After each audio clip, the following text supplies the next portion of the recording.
This is Jane. Ready to do challenge number 4.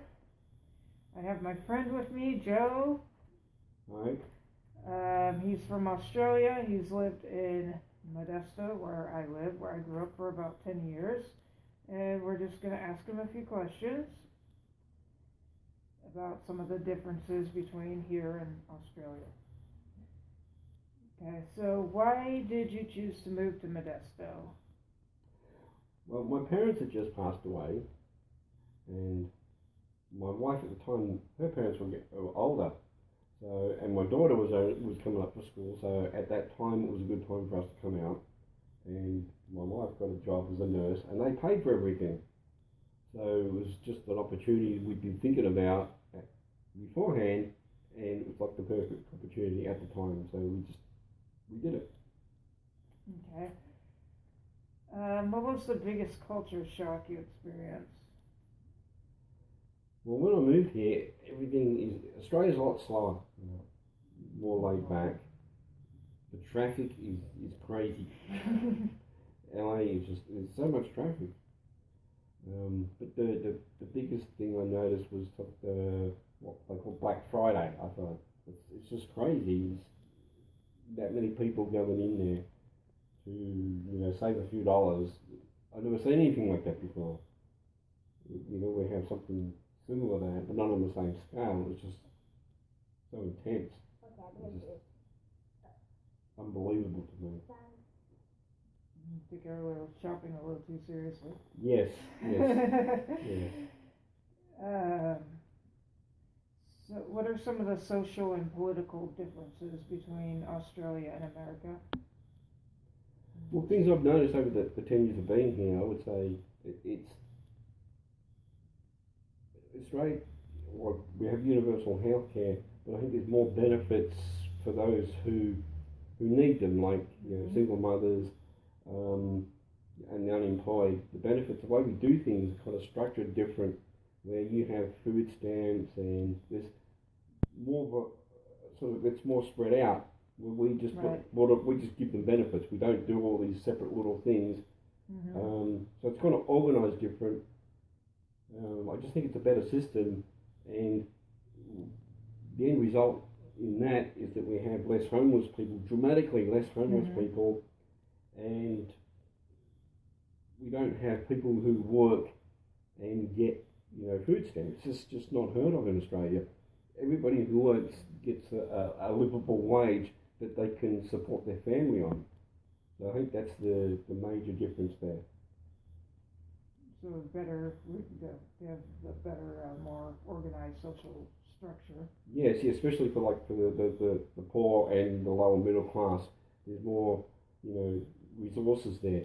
So like for single mothers, there's childcare, which is obviously the biggest issue preventing single mothers from working is childcare. We have that, it's all subsidised by the government, but that's a cost. But then you're paying them money anyway if they're unemployed, so you might as well give them put that money towards childcare, and then they're working, then they're paying taxes, and then they're putting money back into the economy, which is what we want anyway.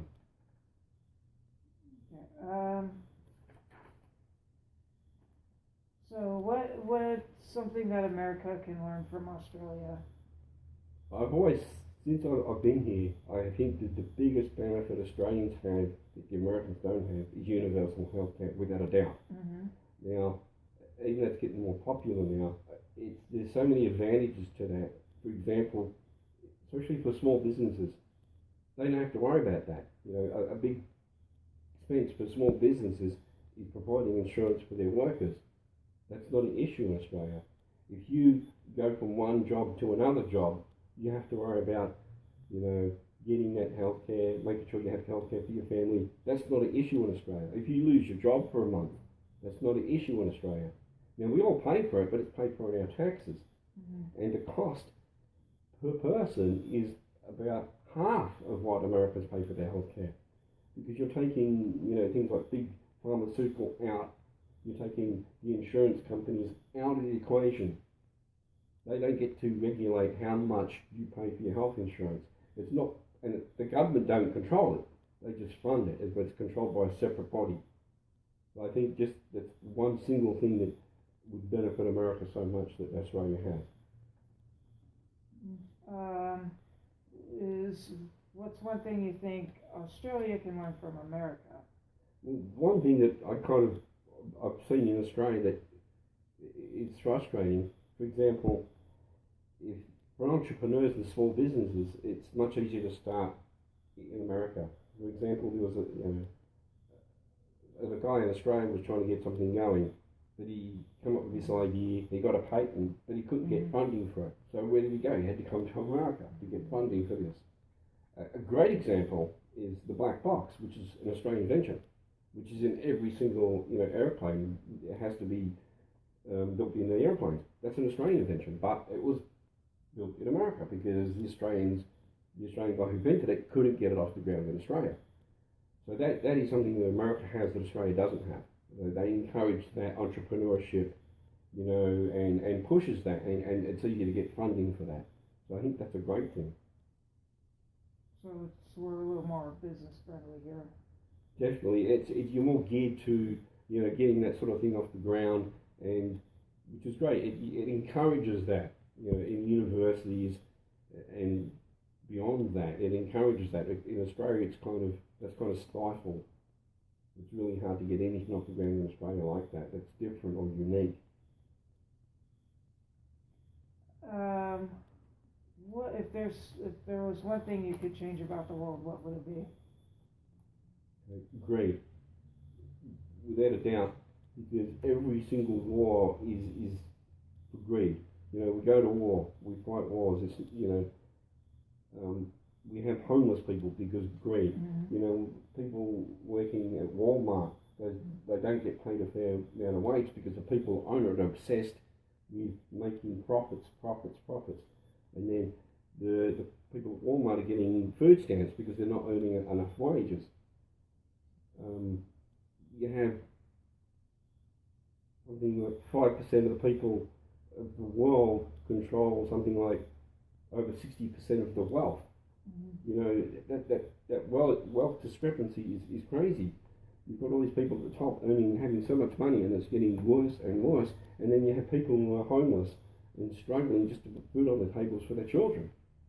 So if you did away with greed, it would solve a lot of our issues.